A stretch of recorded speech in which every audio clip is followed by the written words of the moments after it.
بسم اللہ الرحمن الرحیم والصلاة والسلام علی رسول اللہ وعلی آلہ وصحبہ اجمعین، اما بعد۔ طلبہ عزیز، اب ہم چلتے ہیں اس ترجمۃ الباب میں جس کے سامنے سے ابھی ہم گزر رہے ہیں۔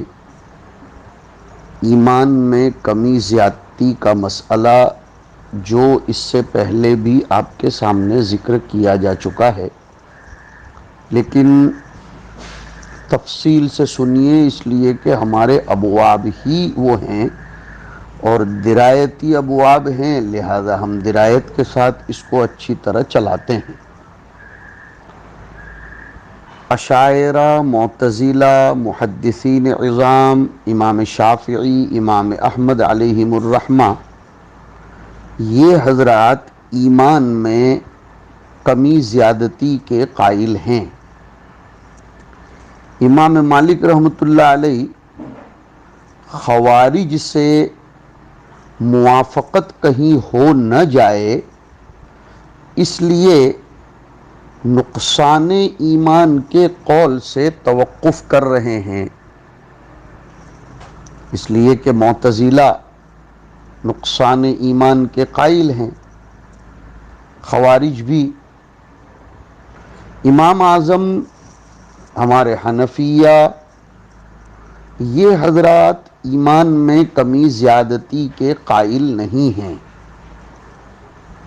علامہ انور شاہ کشمیری رحمۃ اللہ علیہ نے شروع میں یہ کہا کہ اگرچہ امام اعظم سے یہی بات منقول و مشہور چلی آ رہی ہے کہ وہ ایمان میں کمی زیادتی کے قائل نہیں ہیں، لیکن شاہ صاحب نے شروع میں یہ بھی کہا تھا کہ امام صاحب کی اس بات پر کوئی صریح اور صحیح بات منقول ثابت شدہ نہیں ہے۔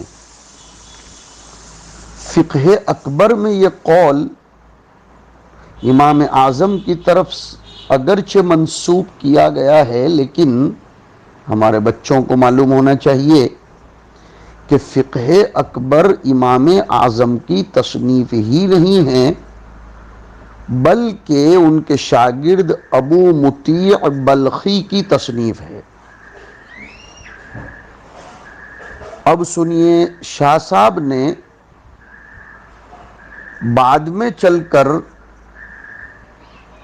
یہ فرمایا کہ ابو عمرو مالکی جو منقولات میں متقن ہیں، انہوں نے موطا مالک کی شرح میں کمی بیشی فی الایمان کے نہ ہونے والے قول کو امام ابو حنیفہ کے شیخ حماد کی طرف منسوب کیا ہے، لہذا اس کو ماننا ہی پڑے گا۔ اصل میں آپ طلبہ کو یہ سمجھنا سخت ضروری ہے کہ زیادتی اور نقصان فی الایمان کا اختلاف وہی کل والے اختلاف پر مبنی اور متفرع ہے۔ کون سا کل والا اختلاف؟ عمل کا ایمان کا جز ہونا نہ ہونا، وہ جو اختلاف ہے، اور ہم نے نتیجتاً بتایا تھا کہ وہ اختلاف عمل کا جزو ایمان ہونا نہ ہونا صرف لفظی اختلاف ہے، حقیقی نہیں، اس لیے کہ جن محدثین نے عمل کو ایمان کا جز بتایا، جب ان کے سامنے یہ اعتراض کیا گیا کہ اجزاء تو سب کے سب برابر ہوتے ہیں، لہذا نفی تصدیق سے نفی ایمان ہوتا ہے تو نفی عمل سے بھی نفی ایمان ہونا چاہیے، جبکہ تم لوگ یعنی محدثین وغیرہ جو عمل کو جزء ایمان کہتے ہیں، پھر بھی نفی عمل سے نفی ایمان کے قائل نہیں ہیں، بلکہ عمل میں خلل پیدا کرنے والے کو زیادہ سے زیادہ فاسق کہتے ہیں، حالانکہ ان کے قول کے بموجب تو مخل بالعمل کو کافر کہنا چاہیے۔ اس اعتراض کا جواب ان لوگوں نے دیا ہے، محدثین وغیرہ، جن کی سطروں میں یہ ملتا ہے کہ وہ عمل کو ایمان کا جز کہتے ہیں، اور ان پر جب یہ الزامی سوال متوجہ کیا گیا تو انہوں نے جواب دیا کہ عمل ایمان کے اجزاء حقیقیہ میں سے نہیں ہے، ایسے جز میں سے نہیں ہے کہ جس کی نفی سے کل کی نفی اور مرکب کی نفی ہو جائے، بلکہ عمل اجزاء عرفیہ میں سے ہے، اجزاء حقیقیہ میں سے نہیں، اجزاء عرفیہ، اور جزو عرفی کے نہ ہونے سے کل منتفی اور منعدم نہیں ہوتا۔ لہذا محدثین وغیرہ بھی عمل کو جزو حقیقی مانتے ہی نہیں بلکہ جزو عرفی مانتے ہیں، اور جزو عرفی سے شیء مرکب کا وجود نہیں ہوتا بلکہ شیء مرکب میں کمال پیدا ہوتا ہے۔ گویا محدثین نے عمل کو جزو مکمل مانا، اور امام صاحب اس کے منکر بھی تو نہیں ہیں جی، اس لیے کہ امام صاحب اگرچہ عمل کو جز نہیں مانتے لیکن مرجیہ لوگوں کی طرح عمل کو بیکار بھی کہاں مانتے ہیں۔ امام صاحب نے عمل کے متعلق بہت اہتمام کیا، عمل کو مکمل ایمان قرار دیا، تو محدثین عمل کو جزو کمالی کہتے ہیں، امام اعظم اس کے منکر نہیں، اور امام صاحب جس جزء حقیقی کے منکر ہیں محدثین اس کے قائل نہیں، اس لیے عمل کی جزئیت اور عدم جزئیت کا اختلاف لفظی ہوا، حقیقی نہیں ہوا۔ اس لفظی اختلاف پر اب زیادت و نقصان ایمان کا اختلاف متفرع ہوگا تو وہ بھی لفظی ہوگا۔ جن لوگوں نے عمل کو جز بتایا وہ عمل کی کمی بیشی کی بنا پر ایمان میں بھی کمی بیشی کے قائل ہیں، اور جو لوگ عمل کو جز نہیں مانتے وہ کمی بیشی کے قائل نہیں ہیں، لیکن عمل کو جز ماننے والے اس کو حقیقی جز نہیں کہتے، جزو کمالی کہتے ہیں۔ لہذا جزئیت کے قائلین کے یہاں بھی کمال ایمان میں کمی بیشی ہے، نہ کہ اصل ایمان میں جو تصدیق ہے۔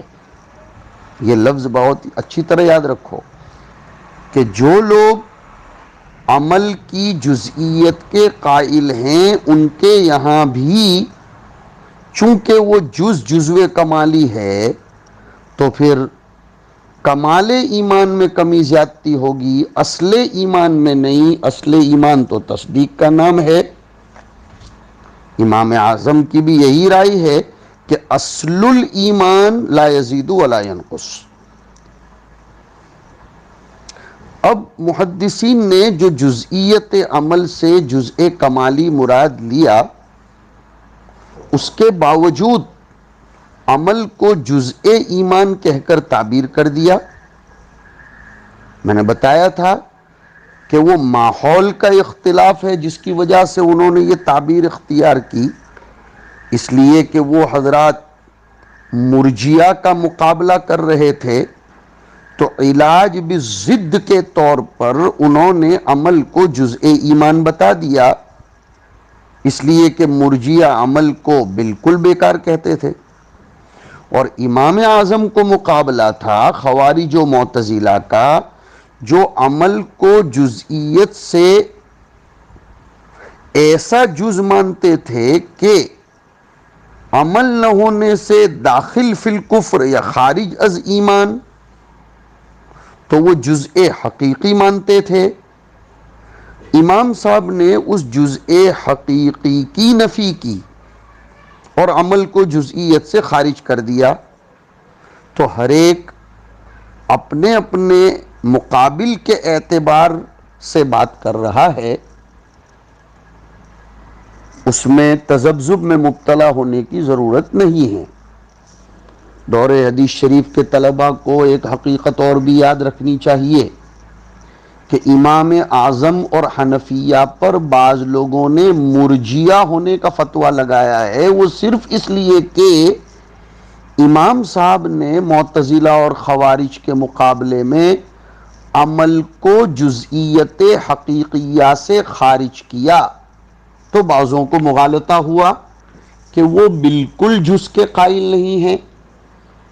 مگر جواب یہ ہے کہ اگر امام صاحب کا یہ قول کسی خاص وجہ کی بنا پر ظاہراً اور لفظی اعتبار سے مرجیہ کے قول کے ساتھ ملتا جلتا لگتا ہے، تو جزئیت عمل کے قائلین محدثین اور شوافع وغیرہ، ان کا قول بھی تو ظاہراً اور لفظی اعتبار سے معتزلہ اور خوارج کے قول سے ملتا جلتا ہے، تو پھر ان پر بھی معتزلی اور خارجی ہونے کا الزام لگاؤ۔ جو جواب وہ دیں گے وہ ہم دیں گے۔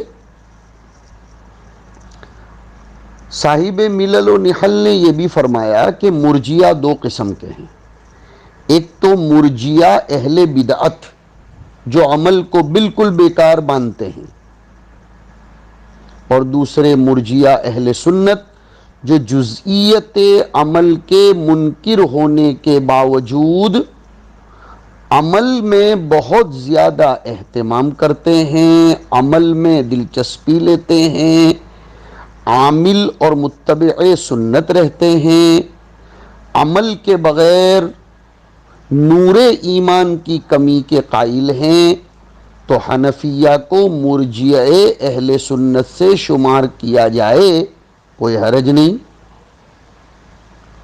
اور کچھ لوگوں نے ایک جواب یہ دیا ہے کہ اصل میں مرجئہ اہل بدعت میں بھی ایک شخص تھا جس کا نام نعمان تھا، اس کی کنیت بھی ابو حنیفہ تھی، جو ہمارے امام صاحب نہیں ہیں، لہذا یہ الزام امام صاحب پر لگے گا ہی نہیں۔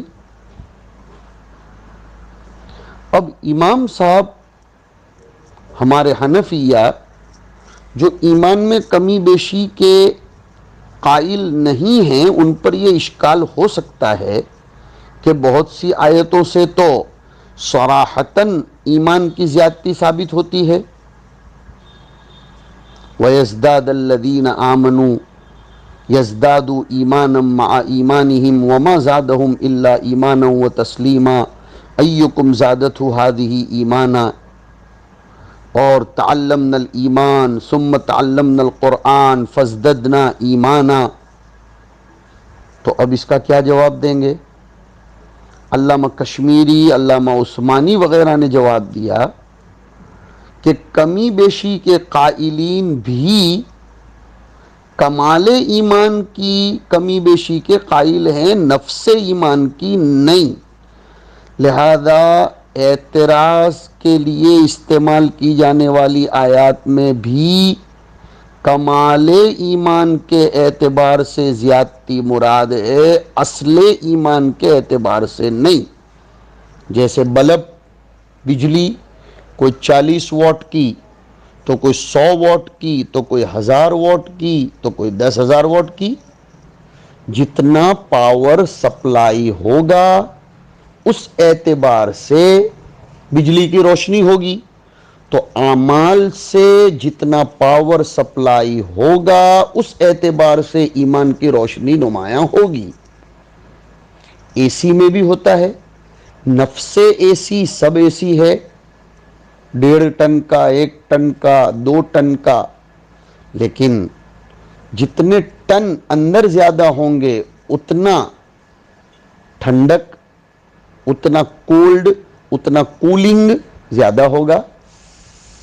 اسی طریقے سے U S B pen drive کو دیکھو، دیکھنے میں سب ایک جیسی ہوتی ہیں، 8 جی بی کی، 16 جی بی کی، 32 جی بی کی، 256 جی بی کی، لیکن جتنا اندر پاور زیادہ ہوگا اتنا اس میں ڈاؤن لوڈنگ اپلوڈنگ کا پاور زیادہ ہوگا.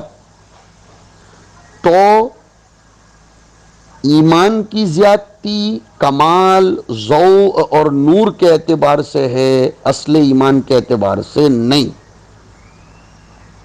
اصل میں اعمال شرعیہ کے اعتبار سے نور پیدا ہوتا ہے. افمن شرح اللہ صدرہ للاسلام فہو علی نور من ربہ. تو کمال ایمان کی کمی بیشی، نور ایمان کی کمی بیشی مان لو، شرح صدر سے اعمال کی توفیق ہے، اور اس اعمال کی توفیق پر نور ایمان متفرع ہوتا ہے. اس نور ایمان کے اعتبار سے زیادتی کمی مراد ہے، نہ کہ اصل ایمان کے اعتبار سے. ایک جواب یہ بھی دیا جا سکتا ہے کہ ایمان کہتے ہیں تصدیق بالجنان بما لا بد من تصدیقہ کو. حدیث جبرائیل میں آیا ان تؤمن باللہ الی آخرہ. تو ایسے ہی ایمان کا اطلاق سکینت، بشاشت، حلاوت، طمانینت پر بھی تو ہوتا ہے، جو اصحاب میمنہ عباد مقربین کو حاصل ہے. هو الذی انزل السکینۃ فی قلوب المؤمنین. آگے پڑھو جواب نکل جائے گا. لیزدادوا ایمانا مع ایمانہم. پہلے سے ایمان موجود ہے، پھر بھی فرمایا کہ لیزدادوا ایمانا. کیوں؟ سکینت. اور فرمایا نا فانزل اللہ سکینتہ علی رسولہ وعلی المؤمنین. تو جن آیات سے کمی بیشی ایمان کا ثبوت ہے اور جو حضرات اس کے قائل ہیں، وہاں کمی بیشی باعتبار سکینت، طمانینت، حلاوت کے ہے، نہ کہ باعتبار تصدیق کے. اس لیے کہ تصدیق میں تو تمام مومنین، عوام، خواص، صلحاء، فساق سب شریک ہیں. یہ ایسا ہے جیسے انبیاء کرام علیہم الصلاۃ نفس نبوت میں برابر ہیں، لیکن درجات ان کے الگ الگ ہیں. جی درجات الگ الگ ہیں. کلن وعد اللہ الحسنى. لیکن اس سے پہلے والے ٹکڑوں کو پڑھو، لا یستوی القاعدون. اس طرح چوتھے پارے میں اور بھی جنتیوں کے باب میں بھی فرمایا گیا.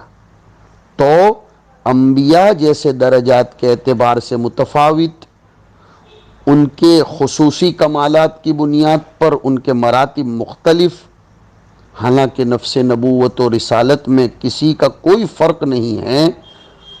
جیسے آیا تھا کہ لا تخیرونی اور لا تفضلونی علی یونس بن متى لا نفرق بین احد من رسولہم. اور ہم بھی تو دیکھتے ہیں ہمارے معاشرے میں کہ لوگ اپنے فضائل، فواضل، محاسن، شمائل، مکارم کے اعتبار سے مختلف المراتب ہونے کے باوجود انسانی حقیقت میں سب مشترک اور متحد ہیں. حیوان ناطق، اس میں کوئی کمی بیشی نہیں. ایسے ہی ایمانی حقیقت میں بھی کمی بیشی نہیں ہے، اگرچہ ایمان کے اوصاف زائدہ یہ انوار، اضواء، سکینت اور طمانینت میں کمی بیشی پیدا کرتے ہوں. مولوی ہونے میں سب برابر، لیکن استعداد کے اعتبار سے، کمالات کے اعتبار سے کوئی کم تو کوئی زیادہ. امید ہے کہ آپ حضرات کو تشفی ہو رہی ہوگی. اللہم اشرح صدورنا للاسلام ووفقنا للعمل الصالح وارزقنا علما نافعا وعملا متقبلا وصلی اللہ علی النبی الکریم.